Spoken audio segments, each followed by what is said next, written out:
అయితే ఒక్క 2 నిమిషాలు మనం ఒక కామన్ మ్యాన్ మాట్లాడుకున్నట్టు మాట్లాడుకుంటే మీరు మరి బయట జనాలు మాట్లాడంగా మీరు విన్నారో లేదా, నేనైతే చాలాసార్లు విన్నా. ఏంది అని అంటే ఎప్పుడైతే స్టేట్ డివైడ్ అయిందో కంపారిజన్ స్టార్ట్ అవుతుంది. వాళ్ళ స్టేట్లో అది ఉంది, మన స్టేట్లో ఇది లేదు. అఫ్ కోర్స్ కొత్త స్టేట్కి కొన్ని ఉంటాయి, కొన్ని ఉండవు. కొత్తగా ఫామ్ అయిన స్టేట్కి ఇంకొకటి ఉంటుంది, ఉండదు. ఇదంతా కామనే.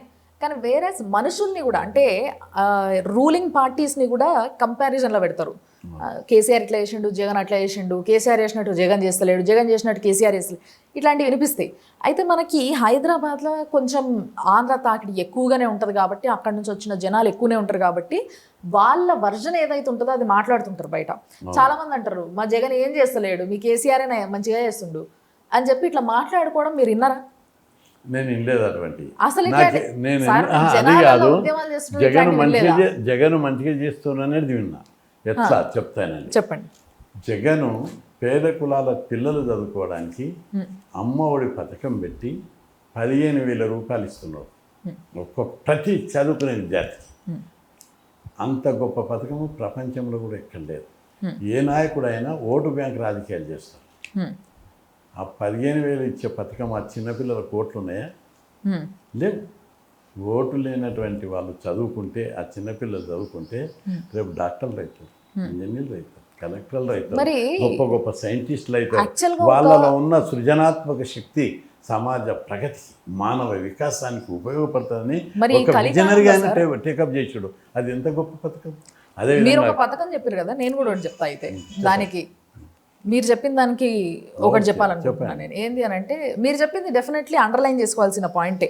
పిల్లల ఓట్లు పడతాయా, ఓట్ల కోసం చేసిన అనే హక్కే, అసలు ఎవరికి ఆ మాట అనే హక్కే లేదు. This point to be noted. The same way ఇప్పుడు అక్కడ మందు ఏదైతే వైన్స్ ఉన్నాయో వీటిని మొత్తం రద్దు చేస్తాం అని ఓ మాట ఇచ్చిండు. దానివల్ల చాలా జీవితాలు ఉద్ధరించబడతాయి కదా. అది పోగా ఉన్న బ్రాండ్లు కాకుండా కొన్ని నాసిరకపు బ్రాండ్లు పెట్టి మెల్లమెల్లగా తీసేస్తామని చెప్పేసి సొంత బ్రాండ్లు జరుగుతుంది. ఎస్, నేను ఒప్పుకుంటా, చెక్ పోస్ట్ల దగ్గర చాలా స్ట్రిక్ట్గా వేరే దగ్గర నుంచి మందు ట్రాన్స్ఫర్ అయ్యే అవకాశం లేకుండా చేసిండ్రు. Definitely I appreciate. దీనికి నేను తప్పకుండా మెచ్చుకోవాలి ఎవరైనా. కానీ ఇంకా ఇప్పుడు దాకా మందుని బంద్ చేసే సీన్ అయితే కనిపిస్తలేదు. ఒకటి పోగా దాని మీద నుంచి నాసిరకపు బ్రాండ్లతోని అవి తాగి జనాలు ఏమైపోతున్నారు, ఏమైతుంది ఏం అర్థమవుతుంది. వీధికెళ్ళి దీనికి కనెక్ట్ చేసుకుంటే, మీరు అన్నదానికి కనెక్ట్ చేసుకొని చూస్తే చిన్న చిన్న ఏజ్లోనే పిల్లలు ఇప్పుడు అన్నిటికీ బానిసలు అవుతున్నారు కదా. 10th క్లాస్కి వచ్చిండ్రో లేదో సిగరెట్లు, మందు తెలియకుండా ఇంట్లో ఇవన్నీ తాగడం, ఇలాంటివి చాలా కేసెస్ ఉన్నాయి. సో మరి ఆ పిల్లల భవిష్యత్ ఏమవుతుంది? పాపం వాళ్ళకి 15,000 ఇస్తున్నాడు మీరు అన్నట్టుగా, బాగుంది. మరి ఆ 15,000 దేనిపైన వాడడం జరుగుతుందో మనకు తెలియదు. కానీ బేసిక్గా పిల్లలు మాత్రం ఇలాంటివి తీసేయకపోతే, ఈ వైన్స్ ఏవైతే ఉన్నాయో వాటిని మొత్తం రద్దు చేయకపోతే, ఇచ్చిన మాట ప్రకారం రద్దు చేయకపోతే ఎంత నష్టం జరుగుతుంది అనేది ఒకసారి ఆలోచించి చెప్పండి. అంటే మనం దీన్ని ఇక్కడ చాలా బ్రాడర్గా ఆలోచించాలి. మద్యపాన నిషేధం పెట్టాలని ఏ ముఖ్యమంత్రి అని ఆలోచిస్తారా? సమాజ హితం కోరుకుంటారు వాళ్ళు. పేద వర్గాలను అభివృద్ధి చేయాలని అనే ఆలోచన ఉన్న వాళ్ళని మాత్రమే చేస్తారు. ఒక లోటు బడ్జెట్ ఉన్నటువంటి రాష్ట్రం మన దగ్గర నుంచి, తెలంగాణ నుంచి ఆంధ్రప్రదేశ్ విడిపోయిన తర్వాత మన తెలంగాణలో 20,000 కోట్ల మిగులు బడ్జెట్, ఆంధ్రప్రదేశ్లో 20,000 కోట్ల లోటు బడ్జెట్ ఉంది. అట్లాంటి రాష్ట్రంలో మద్యపాన నిషేధం పెట్టాలనడము జగన్ ముఖ్యమంత్రి యొక్క సాహసము, మానవ జాతి మీద ఉన్న ప్రేమను ఇండికేట్ చేస్తారు. సరే, జరగడానికి దశల వారీగా చేస్తున్నాడు ఆయన. సరే, లోటుపాట్లు అనేది మనిషి బండి మీద పోతాడు, బండి ఇప్పిస్తాం పిల్లలకు, బండి మీద కింద పడ్డాడు, నీ బండి ఎందుకు ఇప్పించను, కింద పడ్డాడు అని అంటామా? అవన్నీ జాగ్రత్తలు తీసుకోవాలి. ఇప్పుడు అన్ని జాగ్రత్తలు ఆఫీసర్ జగన్ ముఖ్యమంత్రిగా ప్రతి ఇంటిను, ప్రతి షాపును, ప్రతి ఊరును చూడడు. కింద మిషనరీ ఉంది, ఆ మిషనరీ చూడాలి. ఆ విధంగా ఆయన చేసే ఆయన ఆశయం ఏదైతుందో మద్యపాన నిషేధం, అది చాలా గొప్ప పథకం. ఏ ముఖ్యమంత్రి కూడా అట్లా ఆలోచిస్తాం. చాలా గొప్ప పథకం. ఆఫీసర్లు, అధికారులు కొందరు కావాల్సి చేస్తారు. రెండవది, ఆంధ్రప్రదేశ్లో మీరు చూడండి, మనం అప్రిషియేట్ చేయాలి. ఏంటిది, ఆ బోర్డులు పెట్టించారు, అవినీతికి పాల్పడడం తప్పు, ఎవరైనా అవినీతికి పాల్పడితే ఈ ఫోన్ నెంబర్ చేయండి, లంచాలు అడిగితే ఫోన్ నెంబర్ చేయండి. మద్యపానం మీద కూడా బోర్డు పెట్టారు. మద్యపానం ఆరోగ్యాన్ని దెబ్బతీస్తుంది, మద్యపానాన్ని బాటిల్ మీద కూడా రాసి ఉంటుంది సార్. అదే ఆ ఆశయము ఆలోచన అనేది చాలా గొప్పది. మరి ఎక్కడ వేరే కర్ణాటకలో లేదు, తమిళనాడులో లేదు, తెలంగాణ లేదు, మధ్యప్రదేశ్లో లేదు, బీజేపీ ఇప్పుడు మీరు అన్నారు ఆర్ఎస్ఎస్ ఉన్న కదా, రాష్ట్రాలలో కూడా బండికి ఎందుకు కింద లేదు? పడ్డంత ఇప్పుడు మాత్రాన బండికి పిచ్చినావు అని అంటారా అని. ఆర్ఎస్ఎస్ ఒక గొప్ప ఆశయాలు కలిగినటువంటి సంస్థ. దాని పునాది ఏర్పడ్డటువంటి బీజేపీ పాలిత రాష్ట్రాలు ఉన్నాయి.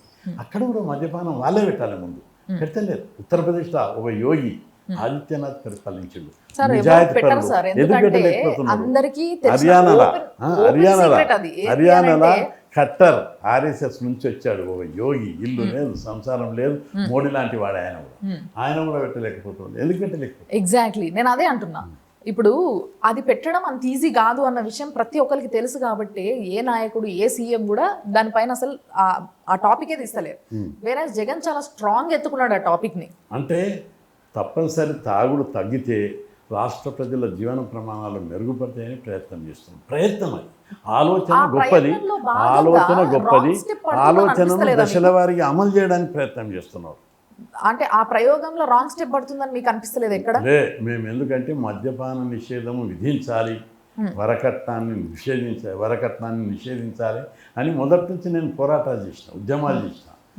నేను ఆ మద్యపానము, కళ్ళు, సారా, మత్తు పదార్థాలు అన్నీ నిషేధించాలని ర్యాలీలు చేసిన, ఉద్యమాలు చేసిన.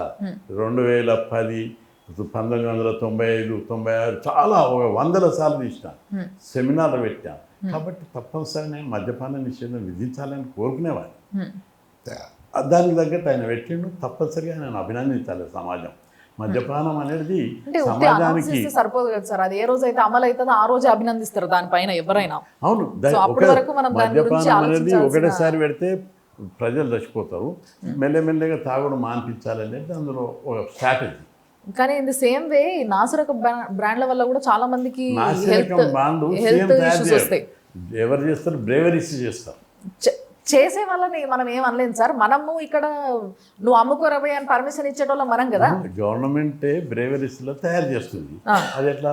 ఇప్ప పువ్వుతో తయారు చేస్తారు, బెల్లంతో తయారు చేస్తారు, పండ్లతో తయారు చేస్తారు, రకరకాలుగా తయారు చేస్తారు. తయారు చేసేటప్పుడు ఎవరు ఇంజనీర్లు, ఎక్సైజ్ ఆఫీసర్లు ఉంటారు అక్కడ. సో దేంట్లో కూడా జగన్ గారు ఎక్కడ కూడా ఓడిపోలేదు, రాంగ్ స్టెప్ వేయలేదు అనేసి మీరు అంటున్నారు. ప్రాక్టికల్గా ఆలోచించాలి. ఎందుకంటే నేను స్టేట్ ప్రెసిడెంట్ ఉన్నా, నిజాయితీగా ఉన్నా, అంకిత భావంతో చేస్తున్నా.